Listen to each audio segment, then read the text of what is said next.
Mesdames et messieurs, bienvenue à ce nouveau point d'information sur votre télévision qui démarre par l'essentiel de l'actualité. Au sommaire de ce journal, la Chambre basse du Parlement congolais a procédé à la clôture de la session parlementaire de mars basée essentiellement sur le contrôle de l'action gouvernementale. Dans son discours de clôture, Aimé Boji Sangara, président de l'Assemblée nationale, a souligné qu'aucun débat à l'hémicycle ne devrait diviser cette institution.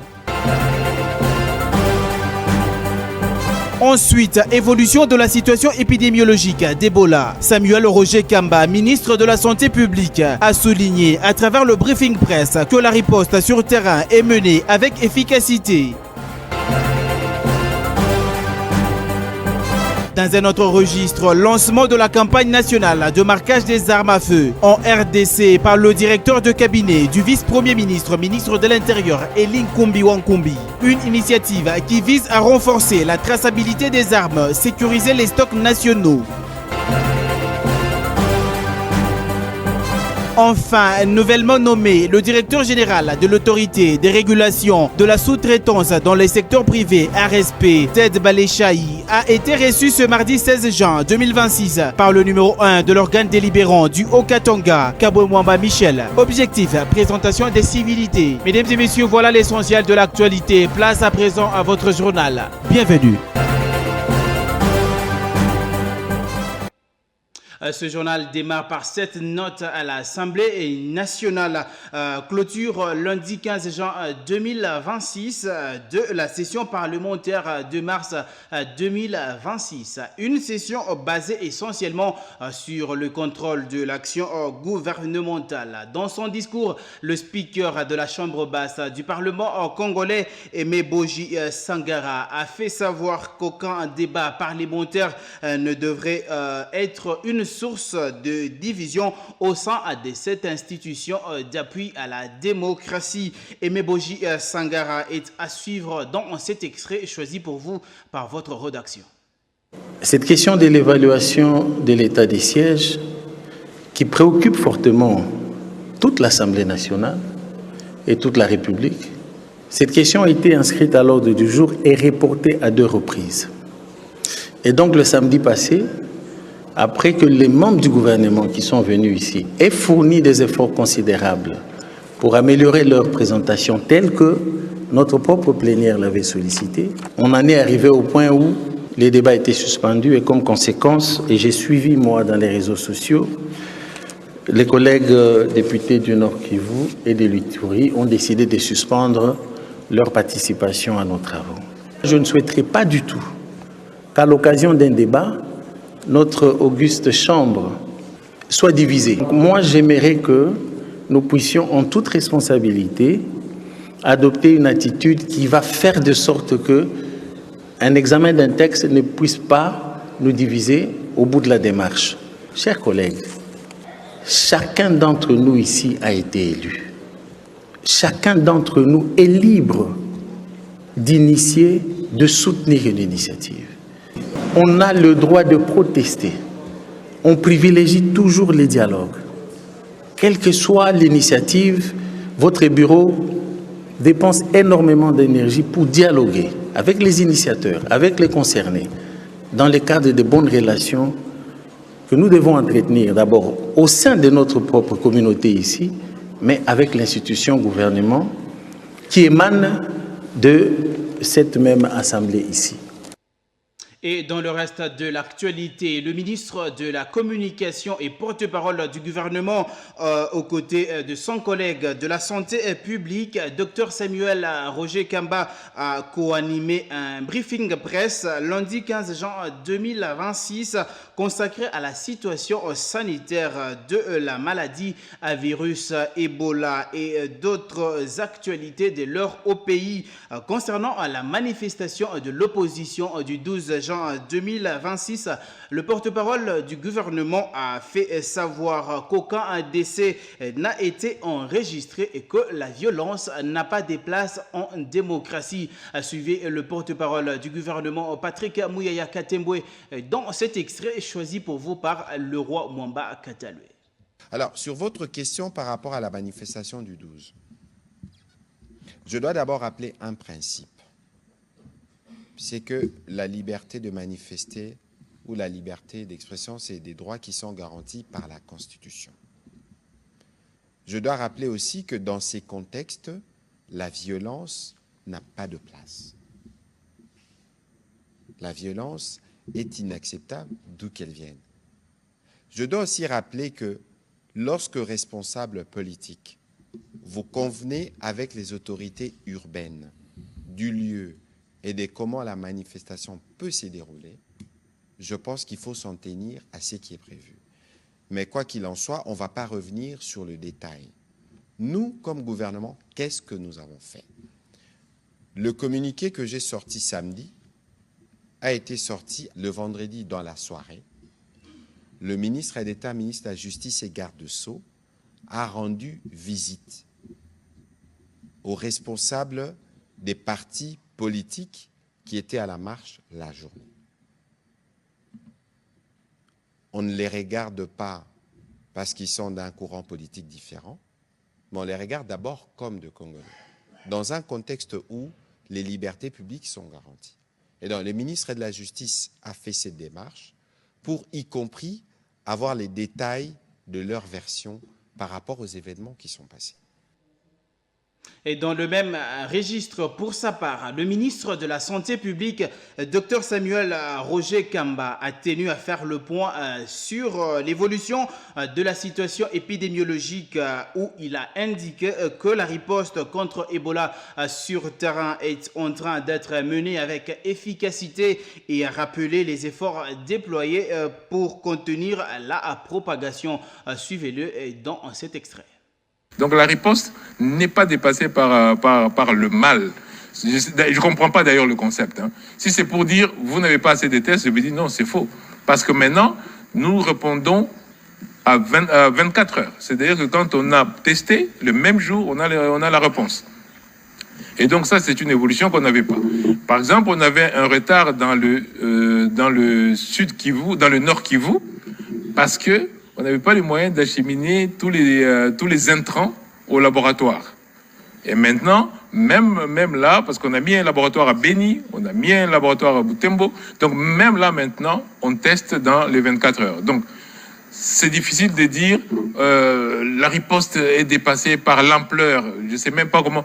Si la personne qui parle d'ampleur peut nous dire, mais lui, il sait comment c'est ça l'ampleur, parce qu'il dit qu'il ne sait pas. Comment il dit que l'ampleur est plus grande ou plus petite? C'est sur base de quoi? Parce que nous, sur base des malades et des contacts, nous savons que nous sommes autour de 63% de suivi des cas. Sur base des échantillons, on vous dit tous les échantillons prélevés sont traités. Donc quand quelqu'un dit l'ampleur dépasse la riposte, je ne sais pas de quelle ampleur il parle.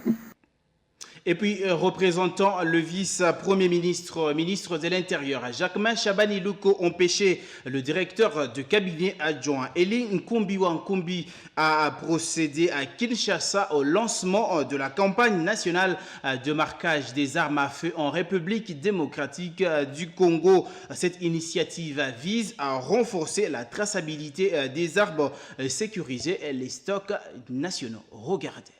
Face à l'insécurité et aux défis majeurs de la traçabilité des armes sur le territoire national, la République démocratique du Congo franchit une étape décisive. Représentant le vice-premier ministre, ministre de l'Intérieur, Sécurité, décentralisation et affaires coutumières, Chabani Luko, le directeur de cabinet adjoint Eli Nkumbi a lancé officiellement ce lundi 15 juin à Kinshasa la campagne nationale des marquages des armes dans le cadre du projet Désarmer les conflits en République démocratique du Congo. Cette cérémonie stratégique a mobilisé plusieurs experts nationaux ainsi que de partenaires techniques et financiers, notamment le représentant de l'Organisation des Nations Unies pour la lutte contre la drogue et crime. Au moment où la République démocratique du Congo fait face à des défis sécuritaires majeurs, cette initiative vise à renforcer la traçabilité des armes, sécuriser les stocks nationaux, prévenir le détournement, lutter contre le trafic illicite des armes et réduire réduire l'alimentation des réseaux criminels ainsi que les groupes armés. Le secrétaire permanent de la Commission nationale des contrôles des armes légères et petits calibres, Landry Chilombo, a indiqué que cette opération est une réponse forte pour endiguer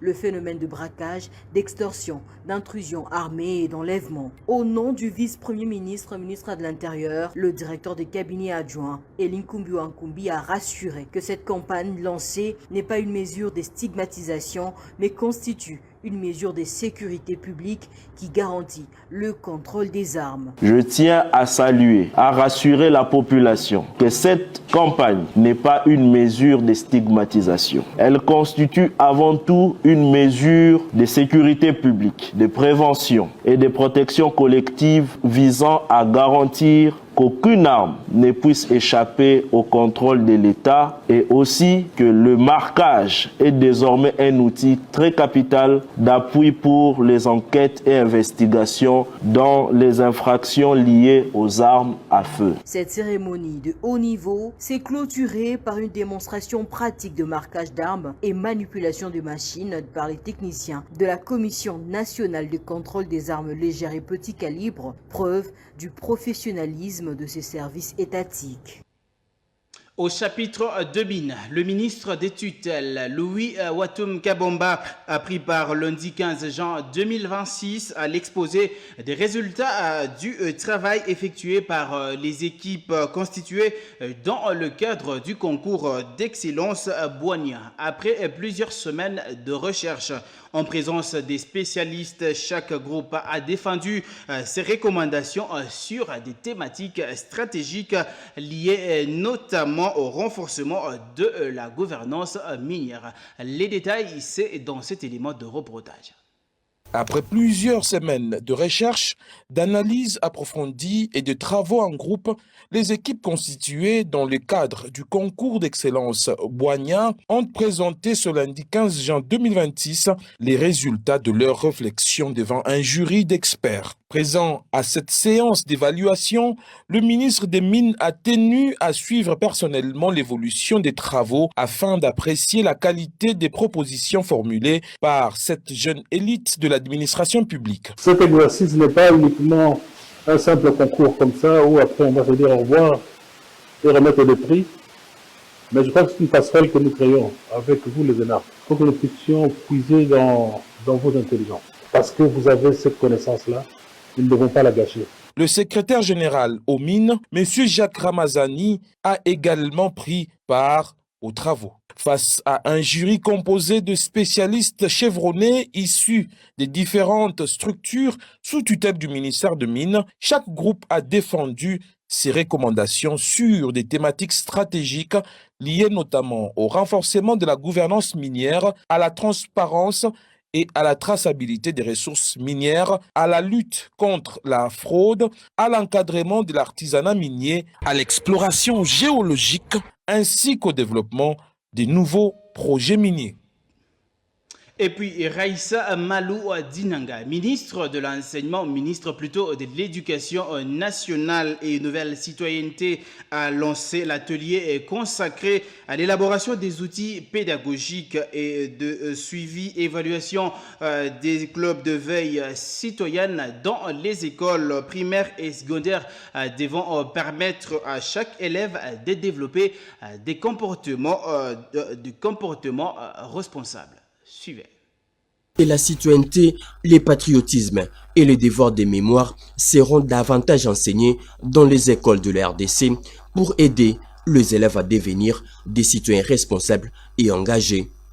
Réunis à Kinshasa, experts et acteurs du secteur éducatif participent à un atelier de 14 jours consacré à l'élaboration des outils pédagogiques destinés aux futurs clubs de veille citoyenne et jeunes costes dans les établissements scolaires.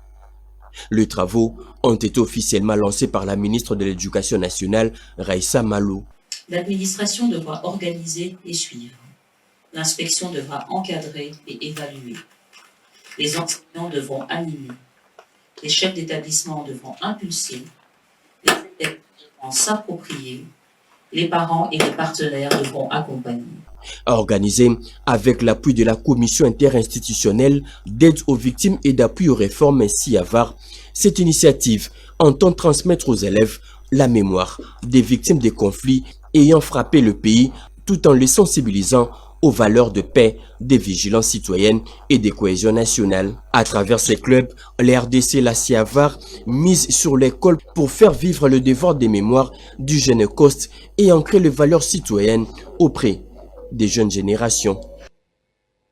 Dans un autre registre, ouverture solennelle des travaux d'évaluation des contrats de concession pour l'exercice 2026 par 2025 plutôt par John Bonzalunda, ministre des Infrastructures et Travaux publics. Ce dernier a fixé les orientations gouvernementales claires lors de son intervention afin de maximiser l'impact socio-économique des concessions. Regardez. Ouverture solennelle ce lundi 15 juin 2026 par le ministre des Infrastructures et Travaux publics des travaux d'évaluation des contrats des concessions pour l'exercice 2025 qui a été bien meilleur que l'année 2024 de l'avis de l'ingénieur Nico Nzaou, directeur général de l'Agence congolaise des grands travaux, maître d'ouvrage délégué du ministère des ITP dans les projets des routes concédées. L'honorable John Bonzalunda a dans son mot d'orientation décliné 4 attentes de son ministère. 1. Une évaluation rigoureuse et sans complaisance. Les comités d'évaluation doivent travailler avec professionnalisme, sur la base des faits, des documents contractuels et des données vérifiables. 2. Le respect des engagements contractuels. Chaque concessionnaire doit comprendre que les contrats signés avec l'État congolais sont des engagements fermes. Les retards injustifiés et les manquements répétés ne seront pas tolérés. Le peuple congolais attend des résultats visibles. Nos populations ne peuvent plus attendre indéfiniment l'achèvement des projets qui conditionnent leur mobilité, leur sécurité et leur développement économique. Lors des 10 prochains jours, il sera question pour les experts de passer en revue la situation de chaque concession. Les travaux réalisés seront comparés aux recettes mobilisées pour déduire le montant de la dette due par l'État aux concessionnaires. Dernière note avant la page sportive, et ça sera ici en province. Le président de l'organe délibérant, Kabwe Mwamba Michel, a reçu une audience ce mardi 16 juin 2026 dans son cabinet de travail. Le directeur général de l'autorité des régulations de la sous-traitance dans le secteur privé, RSP, Joanne Ted Baleshaï, venu présenter ses civilités quelques jours après sa nomination à la tête de l'ARSP par le chef de l'État, Félix Antoine Tshisekedi Tshilombo. Suivez ici le directeur général Joanne Ted Baleshaï au sortir de l'audience dans ses propos recueillis par Esther Mbouyi et Dieu merci Tchounza.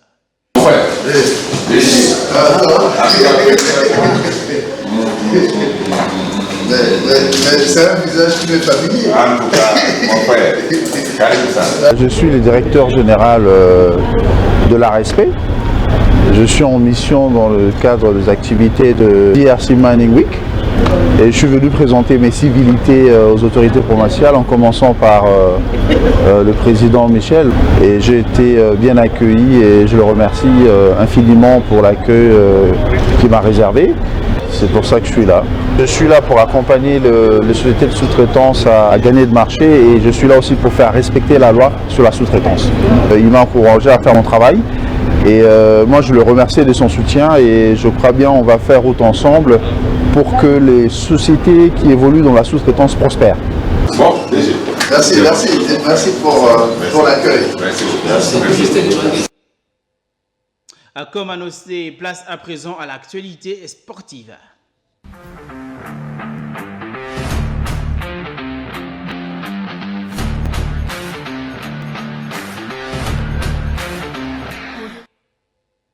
La première journée de la phase des poules de la Coupe du Monde 2026 poursuit son bonhomme de chemin. Le Cap-Vert ainsi que l'Égypte ont tenu en échec leurs adversaires, respectivement l'Espagne et la Belgique, dans une affiche disputée plutôt lundi 15 juin 2026 face notamment aux adversaires précités. Bovin Kazadilou Kwanga revient sur ces affiches dans ce commentaire.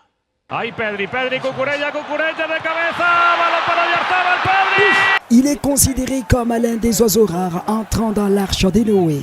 Vozina, le gardien de but capverdien de 40 ans, a connu une véritable exploit à son entrée en lice de la Coupe du Monde 2026 face à la Roja Espagnola. Le véritable taulier capverdien de la cage, considéré comme le symbole de la puissance du trident défensif de requin bleu du Cap-Vert, a réussi à maîtriser l'hémorragie de cette attaque espagnole. Dans un match des possibles exploits, lui et sa défense ont réussi à tenir en échec à la première sélection mondiale au classement FIFA, en empochant un point dans sa gibecière devant un champion d'Europe en titre. 0 but partout, score qui a donné l'espoir au Cap-Vert et à tenir dans cette compétition pour ainsi bien atteindre son objectif.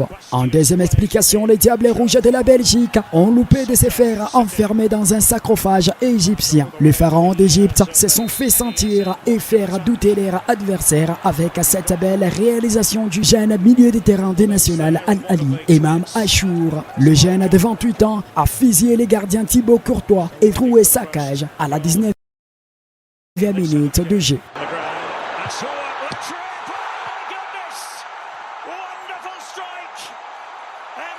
Un avantage qui a fait souffrir les coéquipiers de Kevin De Bruyne. Il a fallu attendre l'entrée de Romelu Lukaku pour égaliser à la 66e minute dans un cafouillage sur un centre à ras de gazon venant de la droite.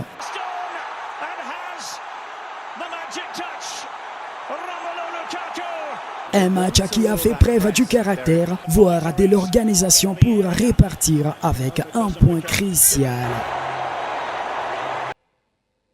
Terminons cette édition d'actualité par la page internationale.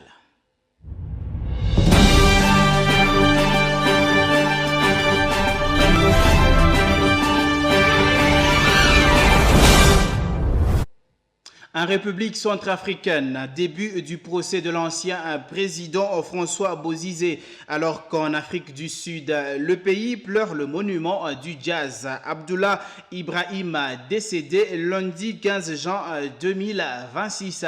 Le tour de l'actualité internationale est à suivre ici dans ce condensé qui porte la voix, mais également la signature de Wivid Mugolibadesire Safari. La République centrafricaine ouvre cette ronde à l'international. Messieurs et dames, bienvenue à vous. La Cour pénale spéciale de Bangui, soutenue par l'ONU en République sud-africaine, a entamé mardi le procès par contumace de l'ancien président François Bozizé pour des crimes contre l'humanité commis entre 2009 et 2013. Les crimes présumés commis par des membres des forces de sécurité des Bozizé comprennent le meurtre, des disparitions forcées, des actes de torture et des viols. Bozizé, âgé de 79 ans, qui s'était emparé du pouvoir lors d'un coup d'État en 2003 avant d'être renversé 10 ans plus tard par des rebelles, vit en exil en Guinée-Bissau depuis mars 2023. L'affaire sera jugée par la Cour pénale spéciale, une juridiction hybride située dans la capitale Bangui et composée des juges centrafricains et étrangers. Fin 2020, Bozizé a pris la tête d'une nouvelle alliance rebelle des coalitions des patriotes pour le changement qui menaçait le pouvoir du président Faustin Archange Touadéra avant que la Russie ne déploie des centaines de paramilitaires de la société mercenaire privée Wagner, permettant ainsi au gouvernement de les repousser. Bozizé s'est alors exilé, d'abord au Tchad voisin, puis en Guinée-Bissau. Bozizé a été condamné par contumace en septembre 2022 à des travaux forcés à perpétuité pour complot, rébellion et meurtre. Autre titre, le Somaliland a inauguré lundi son ambassade à Jérusalem lors d'une visite d'État du président Abdirahman Mohamed Abdullahi, une première dans l'histoire des relations entre les deux pays. C'est un honneur d'accueillir mon cher ami, le président Hiro, au ministère des Affaires étrangères, a déclaré le chef de la diplomatie israélienne Gideon Sa'ar sur X, se félicitant d'avoir écrit les premières pages de ce rapprochement. Le Somaliland devient ainsi le 8e pays à installer sa représentation diplomatique à Jérusalem après les États-Unis, le Guatemala, le Honduras, le Kosovo, la Papouasie-Nouvelle-Guinée, le Paraguay et les Fidji. Le statut de Jérusalem restant l'une des questions les plus sensibles du conflit israélo-palestinien. Cette ouverture intervient quelques mois après qu'Israël est devenu en décembre le premier État à connaître l'indépendance du Somaliland, territoire qui a proclamé son autonomie vis-à-vis de la Somalie en 1991 au sortir d'une guerre civile. Et puis cette triste nouvelle pour terminer, le pianiste et compositeur sud-africain Abdoulaye Ibrahim est décédé lundi à l'âge de 91 ans en Allemagne où il vivait depuis plusieurs années. Figure majeure du jazz mondial et symbole culturel de la résistance à l'apartheid, il laisse derrière lui un héritage musical immense, façonné par plus de 7 décennies de création. À la fin des années 1950, il fonde le Dollar Brand Trio, puis rejoint les Jazz et Pistols, formation pionnière du jazz sud-africain noir qui compte notamment dans ses rangs le trompettiste Hugues Masekela. Le groupe entre dans l'histoire en enregistrant le premier album de jazz réalisé par des musiciens noirs sud-africains. Pour la musicologue Christine Lucia, son influence est comparable à celle de Duke Ellington. Je ne pense pas qu'un seul musicien de jazz sud-africain ait échappé à son influence. L'artiste engagé, innovateur et passeur de mémoire, Abdoulaye Ibrahim aura fait résonner l'histoire de l'Afrique du Sud bien au-delà de ses frontières, transformant son parcours d'exilé en une œuvre universelle. Et c'est par cette note triste que nous mettons un point final à cette ronde à l'international. Mille merci à vous de l'avoir suivi.